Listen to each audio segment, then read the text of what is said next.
मैं जानता हूं कि पेपर लीक ये कोई मामूली विषय नहीं है। ভারতের শিক্ষামন্ত্রী ধর্মেন্দ্র প্রধানের পদত্যাগের দাবিতে চলমান ছাত্র আন্দোলন নতুন মূল্য। গতকাল রাতে প্রথমবারের মতো ভিডিও বার্তার জাতির উদ্দেশ্যে বক্তব্য দিয়ে প্রধানমন্ত্রী নরেন্দ্র মোদী। তবে আন্দোলনকারীসকল জানাই আশ্বাসে নয় দাবি পূরণ নন পর্যন্ত আন্দোলন চলিব। ভিডিও বার্তাত প্রধানমন্ত্রী নরেন্দ্র মোদী জানাই প্রশ্ন ফাঁস কোনো সাধারণ বিষয় নয়, তে প্রশ্ন ফাঁস রোধে আরো কঠোর আইন দ্রুত বিচার নিশ্চিত করিবেলে ফাস্ট ট্র্যাক আদালত দোষীসকলের বিরুদ্ধে কঠোর ব্যবস্থা লইবের ঘোষণা দেয়। मैं जानता हूं कि पेपर लीक ये कोई मामूली विषय नहीं है।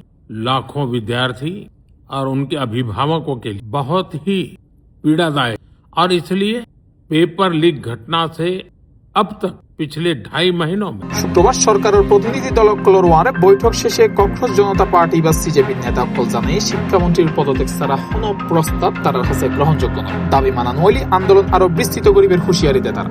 এদিকে 26 দিনের অনশন শেষ গেছে আন্দোলনের অন্যতম মুখ সোনম ওয়াংচুক সরকারের আলোচনা চলিলেও আন্দোলন চালাই যাবের ঘোষণা দিয়ে শিক্ষার্থীসকল।